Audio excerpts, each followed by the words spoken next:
Hey nerds, Farmer Jesse here. Welcome to Growers Daily, your daily dose of ecological farming insight. It is Thursday, April 9th, 2026, and today we're going to cover some major ground. I don't know how I've never seen that pun opportunity there before, but anyway, we're talking about when plans change for a cover crop, a shared spreadsheet for crops idea, what is too cold in a greenhouse, a composting pet manure question, building a pond in a city, and where to find your agronomist for soil testing. Like I said, covering ground. So let's do it.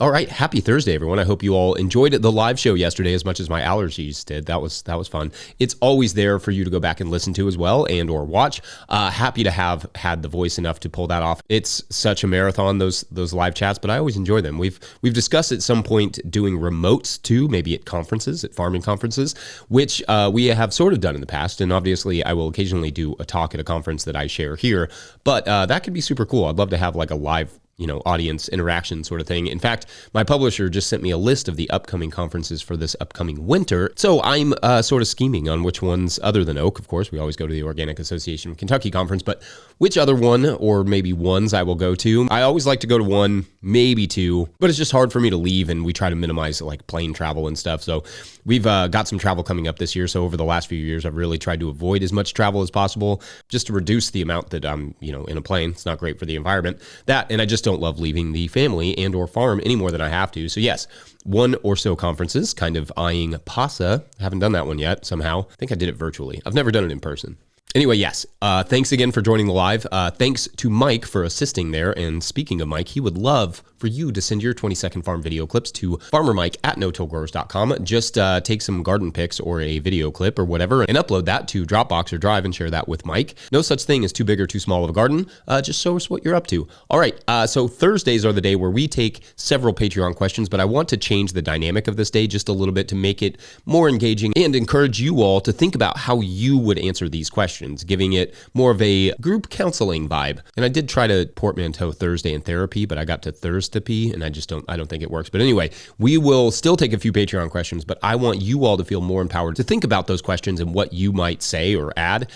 Today, we're going to take these a bit more rapid fire. That's why there's so many of them than we usually do, and try to bust out 6 questions as thoroughly as we can.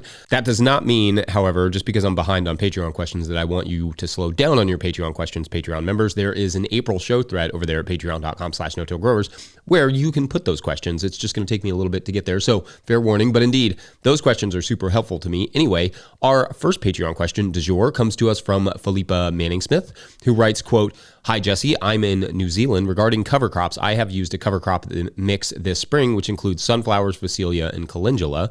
It's such a pretty bed now, and I feel awful in cutting it back to my soil level. My plans have changed, and so I don't need to use these beds at the moment. Should I cut it down to make a mulch, or should I just leave it until I need that bed? Thank you for the podcast. I listen every AM as I start working at my farmlet.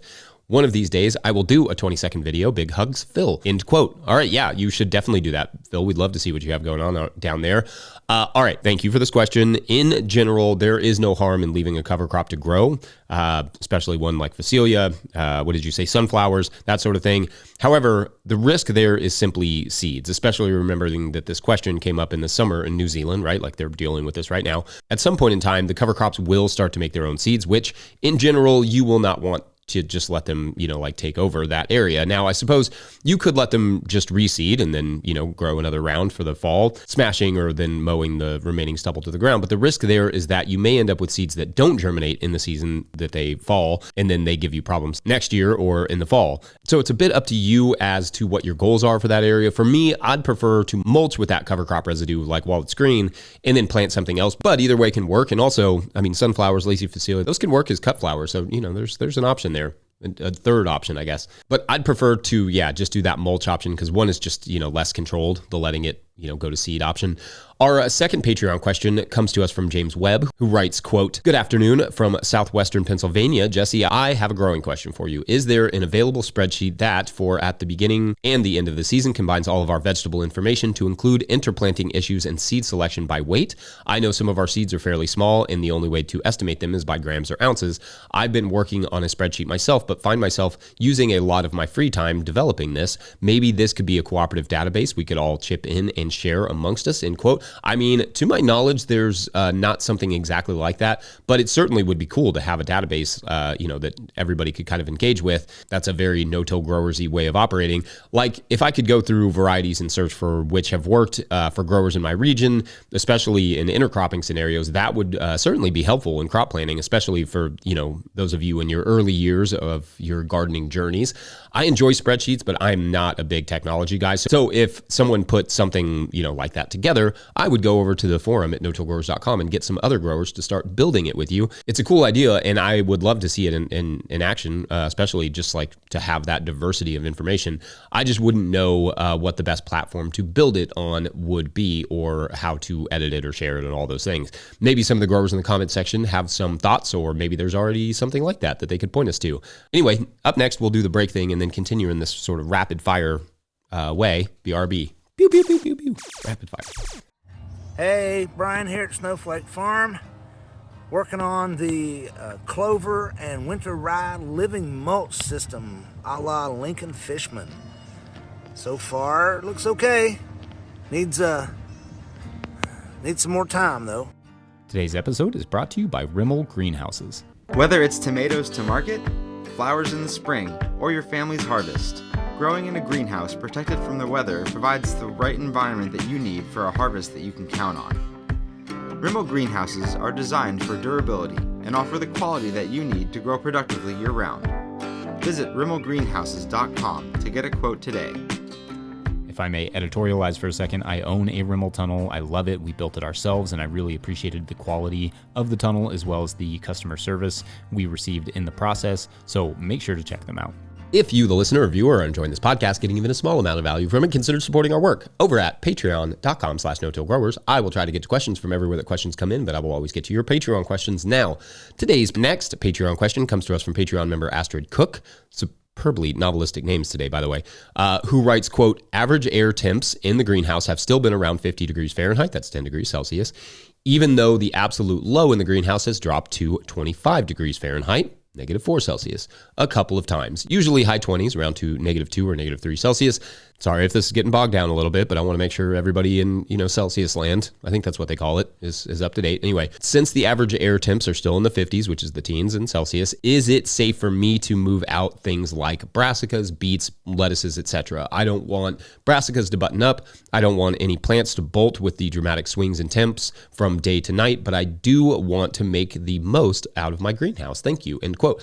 All right, good question here, and I'm assuming by move them out, you just mean they're currently in your house, like under grow lights or something like that, and then you'd want to move them out to a greenhouse. Now, I talked about this yesterday in the live, in fact, but generally with those temperatures, you are good to go moving them out, especially as the spring creeps in, because the nights are shorter in the spring, and thus the cold sticks around a little bit less. Just be more conscious of the lows than the average. Cover them well when lows call for below freezing, and consider bringing them in or adding external heat if the lows are below 20 degrees Fahrenheit. That's like -6 Celsius, just to be safe. I have mine on heating cables, so I can leave them out with a little bit of row cover down to about 25 degrees Fahrenheit. So what is that, -4 Celsius, comfortably. Below that, I get more heating on them if I want to leave them out, or I bring them inside. Now, if it's been cold and it just stays cold and cloudy right before the cold snap, that might change the calculus a little bit for me. It's a bit situational in that way, and if you don't have any external heating options in the greenhouse outside, then you may have to bring those plants in once they eclipse those colder temperature ranges. I hope that's helpful, and of course, listeners with any of these questions, feel free to add your thoughts. Our fourth Patreon question, blowing through these, comes to us from Jesse Hammond, who writes, quote, "Hi, Farmer Nerd Jesse, sir." That's quite the title I have now. "I know you touched on this before, but I am curious curious regarding your thoughts on composting cat litter. We use the natural wood pellets for our litter box and were previously composting the wood pellets. Now we have started putting the cat feces in little paper bags and tossing those in the compost as well. Our composter is a standing 2-bay tumbler. I've heard that by adding cat urine and feces to compost, certain diseases can be passed on to the soil. Is there a way to make certain that the compost would be safe to use in our vegetable garden? Thank you for doing this show every week. End quote. All right, first, tell your cats that I said hi. Next, thank you. And indeed, I did a segment on this that maybe Mike can share in the show notes, just in general on composting pet manure. But in general, although that is technically possible, I don't recommend it for disease risks like composting any sort of pet manures, especially in those tumblers. Those sorts of manures really should be composted hot and cured well, so I'm not sure a tumbler would be the ideal choice there. Now, if you're just using this for home use, then that's up to you for how risky you feel it is, or if you're able to put it on several months before you're going to be harvesting, like the 91-20 day rule, maybe there's some leniency there. Or if you're just wanting it for like flowers or your pastures or something like that, I'm good with those things. For commercial use in vegetable production, though, using dog and cat manures is not something you should engage with for the compost pile unless you are really dedicated to, getting that thermophilic composting stage and then the curing compost and all that stuff. I love that you're not throwing it away, though. I think it should be used. It shouldn't be wasted if possible. So just be very mindful of those risks. And again, the hot composting will help, or at very least, it needs to be on the soil for that 91-20 day rule. So I hope that's helpful. I enjoy these rapid fire question days. This is very fun. You really see how diverse this industry is, or how diverse the questions can be about gardening and how many different contexts and issues there can be. Anyway, we've got 2 more to get into in the next section where we will ponder ponding. Be right back. Now then, Rob Garrett, Wild and Plenty, Derbyshire, UK. Just a bit of a modification to the paper pot. The soil's a bit on the rough side.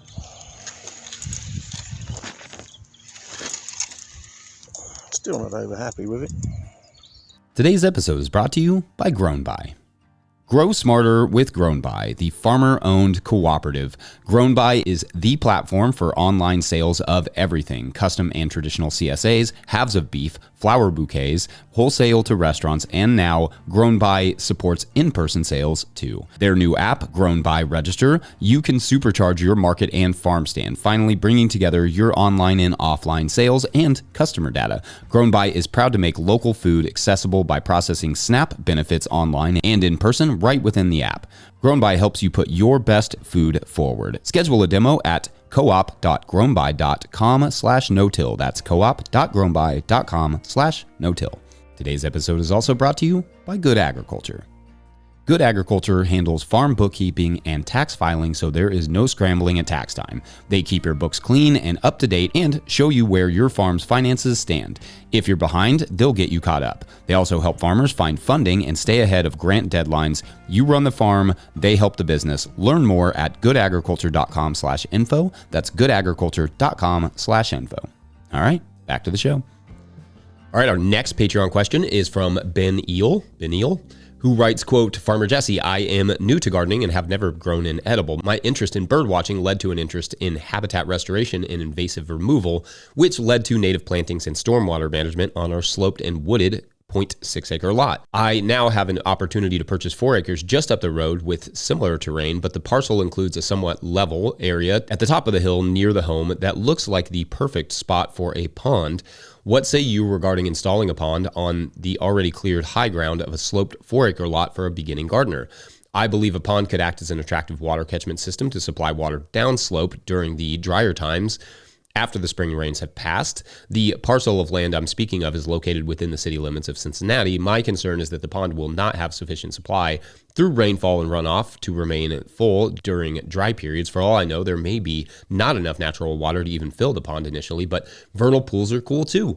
Thanks for all you do for Mother Earth and for educating others on how to employ sustainable practices at all scales. Best, Ben, end quote. All right, thanks, Ben. So in general, I love ponds. If nothing else, the habitat they bring in, the ecology, they feed from the bees to the birds, the bugs, the frogs, the turtles, all this stuff.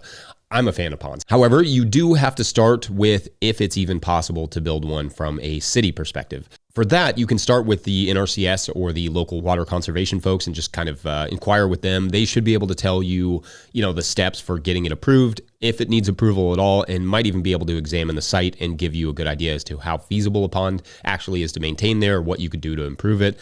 Again, for me, ponds are almost always a good idea if you have the room for them, even if they don't end up being great for things like irrigation. If you need it for irrigation, then you just have to make sure it's built correctly. And at the top of a hill, it may be a difficult sell, just because in terms of like getting it filled. That said, our last farm had a pond at the top of the hill and it was never empty somehow, even in our worst droughts, because I guess it was just like there was a nice spring there. So with a good spring or seep, if it exists there, you might just get lucky. I know it's not really an answer, but you do have to find out even if it's a legal project for you before you start on this project. Best of luck. Cheers to more ponds, always. Our last question of the day comes to us from Alicia Barber, who writes, quote, "Where do you recommend I go through for a detailed send out soil test?" End quote. I love it. Short and sweet. Okay, so instead of naming specific recommendations, I guess, I'll just name a few things to think about or look for and to name a handful of options within those different soil testing strategies. I like a BCSR or base cation saturation ratio test to start, which you can find in many different places. Kinsey Ag, Midwestern BioAg, Logan Labs. There are several all over the US, and I would just find one that's closest to you. Those are good for just getting a good understanding of the nutrient levels and availability in your soil of those nutrients, as well as the organic matter, cation exchange capacity, pH, etc. You can use those to maintain the garden too, or you can also switch to or add a more biological test like the ones they do over there at Ward Labs, who can do basic soil analyses, but also offer things like a PLFA or phospholipid fatty acids test, which will help you get an idea of your microbial populations and the diversity of that microbial life, which I think is pretty fun and more interesting to me than the chemistry stuff, but also gives you nutrient guidance as well, so that's helpful. That is where I would start in terms of soil testing, and I know there are growers in the comments who have, their preferences and can maybe offer their own insight. Let us know where you are and who you all use. Otherwise, I think that is it for this Thursday Rapid Fire Patreon question breakdown. Don't forget, No Till Growers is a nonprofit 501c3, so donations are tax deductible and greatly appreciated. Please make sure to like and subscribe and or follow wherever you're getting this podcast. That is an easy way to help us out. Enormous thank you to all of our show sponsors, and if you'd ever like to sponsor this show, you can reach out to the great Farmer Michelle at notillgrowers.com. Big thanks to her for all her work. Huge shouts to Willie Breeding for the theme music, Mike Hilbert for the production help and editing, and my wife Hannah for absolutely everything in the world. Also, shouts to Epidemic Sound for the background music that you can hear. Insisting there's probably somewhere else. Pick up a hat or a copy of my book, The Living Soil Handbook, at notillgrowers.com to support our work. Remember, we got new hats that are kind of like the old hats, but they're new. That's what makes them awesome. Big thank you to everyone over at patreon.com/notillgrowers, where at a certain level, or if you just bump up from one level to another, or you sign up in the month of April, you get a shout out on the show. So big shout outs today to Dearbard. Yep. Thank you, new nematode here. All right, so you will remember that in this week's story, Tom, with an H, hears what he believes to be the sound of people's dreams emanating from a desert rock mountain sort of thing, hours away from anywhere. So he finds a cave in this sort of like rock protrusion thing and decides to descend into it. And the next thing he knows, he sort of finds himself in this large empty room, but not a cave room, just like a literal room. Like it almost looks sort of like it has the feel of like a dentist office, but without, like the chair and the equipment and all that stuff, just like all the stuff, like teeth and stuff on the walls. And then the next thing he knows, the door swings open and a large sort of blurry man walks in that like walks right up to him, and Tom jumps. The man, it's like terrifying to see this random man in this random room in this random cave, right? And anyway, the man tells Tom, your teeth are falling out. Do you want me to help you or not? And Tom says, no, they're not. He's like very confused. But when he looks down, he sees it. His teeth are just falling onto the ground. Then when he looks back up, the man is gone and he's in a forest. And Tom realizes this is the dream world he's found. But how does he prove it? And how does he get out of it to even show anyone? That is for tomorrow on Gary Wright's Dreamweaver Was a True Story. I don't know if that's true or not. We'll find out. Thanks for watching and or listening. We'll see you tomorrow. Bye.